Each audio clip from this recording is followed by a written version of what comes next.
Hello viewers, welcome back to our channel. আশা কৰি আপনাৰা সবাই ভালো আছে। সো আজিৰ ভিডিওত আমি 4000 এলপিইউপি ৰিক্ৰুটমেন্ট ৰিলেটেড কি এটা নিউ আপডেট আহিছে এইটো আলোচনা কৰিম, বা আমাৰ মুখ্যমন্ত্ৰী চালে যোৱাকালি কি কথা আপোনালোকৰ মাজলৈ দাঙি ধৰিছে এইটো আমি আজি আলোচনা কৰিম। বা বহুতে চিন্তিত হৈ আছে যে এই দুটা কথা লৈ আপোনালোকে স্ক্ৰীনত চাব পাৰে কি দুটা কথা লয় যে কেতিয়া হ'ব 4500 এলপিইউপি নিযুক্তি বা ইমান কিয় পলম হৈ আছে, এইটো আমি আলোচনা কৰিম আজি আমাৰ ফাৰ্ষ্ট টপিকত। সেকেন্ড, অলপ পলম হলে কি লাভ হ'ব প্ৰাৰ্থীসকলৰ। ঠিক আছে, এই দুটা পইণ্ট আপোনালোকৰ কাৰণে মেইনলি লৈছো, যেটো মেইনলি 4500 এলপিইউপি ৰিক্ৰুটমেন্ট ৰিলেটেড হয়। সো আজিৰ আমাৰ ফাৰ্ষ্ট টপিকটো হৈছে যে কেতিয়া হ'ব 4500 এলপিইউপি নিযুক্তি বা ইমান কিয় পলম হৈ আছে। তো ইতিমধ্যে জানে আজি যেহেতু মই ভিডিওটো বনাই আছো, আজি 28 তাৰিখ, আজি কি হ'ব ফেব্ৰুৱাৰী মাহৰ লাষ্ট ডে। ঠিক আছে, আমি সকলে কি কৰি আছিলো যে ভাবি আছিলো যে আমাৰ ফেব্ৰুৱাৰী মাহতে নিযুক্তিটো দিয়া হ'ব, কিন্তু ফেব্ৰুৱাৰী মাহতে একো কিবা আপডেট নাহিল। ঠিক আছে, গ্ৰিভেন্স দিয়াৰ লাষ্ট ডেটটো ফিনিছ পালে।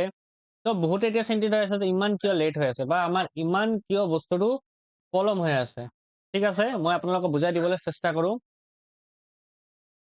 লেট হোৱাৰ কাৰণটো হৈছে যে DEE গোটেইবিলাক বস্তু ভালকে আকৌ চাই আছে। ঠিক আছে, যেহেতু গ্ৰিভেন্স দিয়া হৈছিল আৰু বহুতৰে ডাবল নাম আছে, সিহঁতে কি কৰিলে নিজৰ প্ৰিফাৰেন্স চুজ কৰি ললে। তেতিয়া কি কৰিব, এতিয়া DEE মন লাগি আছে সিহঁতে যি অলপ মাৰ্ক কম থকা কেণ্ডিডেট বিলাকক ইয়াতে এড কৰি আছে, যিবিলাক কেণ্ডিডেট পইণ্টত কম আছে। ঠিক আছে, বা ইহঁতে ডিষ্ট্ৰিক্ট কাট অফ কভাৰ কৰিছে তথাপিও নাম অহা নাই, হ'বই পাৰে না কিবা এইটো। তেতিয়া সেই ক্ষেত্ৰত সেইবিলাকে গোটেইবিলাক বস্তু সিহঁতে বস্তুটো ভালকে মানে বস্তুবিলাক চাই আছে, যাতে এজন ভাল প্ৰাৰ্থী যাতে এই নিযুক্তিৰ পৰা বঞ্চিত হ'ব নোৱাৰে। সেই ক্ষেত্ৰতে মোৰ লাগি আছে যে গ্ৰিভেন্স দিয়াৰ পিছৰ পৰা সিহঁতে এই কামটো বহুত ভালকে কৰি আছে। ঠিক আছে, আশা কৰো আপোনালোকে বস্তুবিলাক বুজি পালে। সো এইটোৰ কাৰণে মই ভাবি আছো বস্তুবিলাক অলপ লেট হৈ আছে। ঠিক আছে, আৰু যেহেতু 28 তাৰিখ, আজিও কিবা আপডেট আহিব পাৰে, কিন্তু এতিয়ালৈকে কিবা আপডেট অহা নাই। সো এই ক্ষেত্ৰত আমি কিবা ক'ব নোৱাৰো, কিন্তু মোৰ লাগি আছে যে সেকেন্ড PML অহাৰ কিবা সম্ভাৱনা আছে। আজি যদিও নিদিয়ে, সেই ক্ষেত্ৰত যদি ফাইনেল লিষ্ট হৈ যায় সেই ক্ষেত্ৰতো বহুতৰে নাম এড হৈ যাব। ঠিক আছে, আপোনালোকে এইটোলৈ চিন্তিত হ'ব নালাগে যে সেকেন্ড PML দিব না ফাইনেল দিব।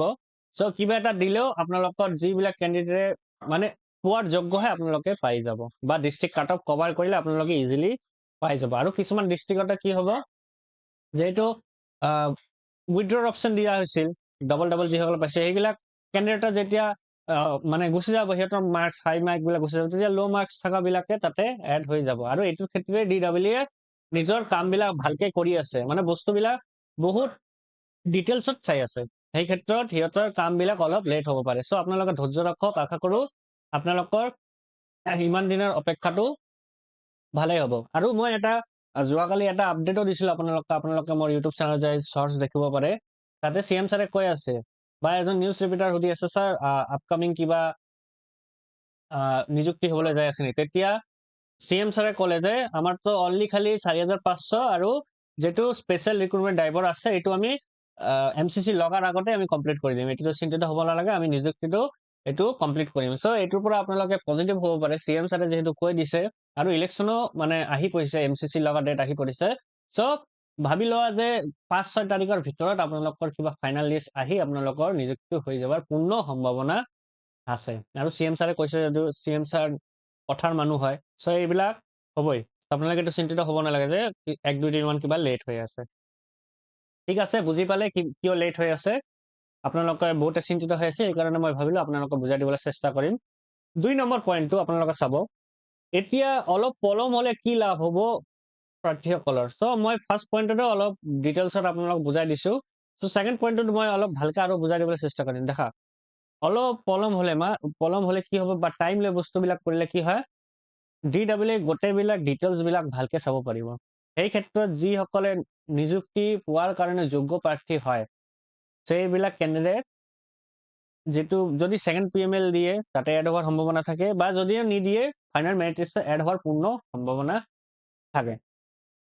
ঠিক আছে, সো এইটোৰ কাৰণে মই ভাবি আছো যদি অলপো লেট হয় সেইটো মানে আমি মানি ল'ম, কিন্তু যাতে ভাল কেণ্ডিডেট বিলাক নিযুক্তিটো পাব লাগে। সেইকাৰণে আপোনালোকে অলপ মানে ৱেইট কৰক। মই ভাবি আছো বহুতে চিন্তিত হৈ আছে যে আমি পাম নে নাই। চ' আপোনালোকে আৰু কেইদিনমান 2-3 দিন অলপ ৱেইট কৰক। বস্তুবিলাক যিহেতু ডিটেইলছত চাই আছে, সেই ক্ষেত্ৰত মই ভাবি আছো যে প্ৰায় 200 পৰা 300 ষ্টুডেণ্ট ইয়াতে এড হৈ যোৱাৰ সম্ভাৱনা থাকে, বা আৰু বেছিও হ'ব পাৰে, যিহেতু আমি ফুল ডিটেইলছটো পোৱা নাই কিমান কেণ্ডিডেট উইথড্ৰ কৰিছে। কিন্তু মোৰ যেহেতু এপ্ৰক্স এটা ডাটা কৈছো 200 পৰা 300, ইয়াৰ পৰা বেছিও হ'ব পাৰে। চ' সেই ক্ষেত্ৰত ভাবি লওক আপোনালোকে যি কেণ্ডিডেটৰ নামবিলাক অলপ মাৰ্কৰ কাৰণে ৰখি গৈছে পইণ্টত, চ' এইবিলাকৰ কেণ্ডিডেটৰ নামবিলাক ইয়াতে এড হৈ যোৱাৰ পূৰ্ণ সম্ভাৱনা আছে। চ' আশা কৰো এই ভিডিঅ'ৰ পৰা আপোনালোকৰ মাইণ্ডত যিটো টেনচন চলি আছে গোটেইবিলাক দূৰ হৈছে, আৰু আপোনালোকে এইটো সময়ত পজিটিভ থাকিব, আৰু মাৰ্চৰ ভিতৰত আপোনালোকৰ নিযুক্তিটো হোৱাৰ পূৰ্ণ সম্ভাৱনা আছে, আৰু হৈ যাব, এইটো 100% চিয়ৰ। চ' আপোনালোকে টেনচন নল'ব। চ' লাষ্টলৈকে আপোনালোকে যদি মোৰ ভিডিঅ'টো ভাল লাগে, আপোনালোকে মোৰ চেনেলটো লাইক কৰিব, শ্বেয়াৰ কৰিব আৰু ছাবস্ক্ৰাইব কৰিব। আৰু মই আপোনালোকক এটা ৰিকুৱেষ্ট কৰিব বিচাৰো, আপোনালোকে যিহেতু ফিউচাৰত এটা টিচাৰ হ'বলৈ যাই আছে, বা আপোনালোকৰ কিবা আপডেটৰ কাৰণে আপোনালোকে মোৰ চেনেলটো ছাবস্ক্ৰাইব কৰি ৰাখিব, আৰু কিবা যদি কনফিউজনত থাকে আপোনালোকে কমেণ্ট বক্সত কমেণ্ট কৰিব, মই এইটো ৰিপ্লাই দিবলৈ চেষ্টা কৰিম। চ' আজিৰ কাৰণে ইমানেই। Thank U.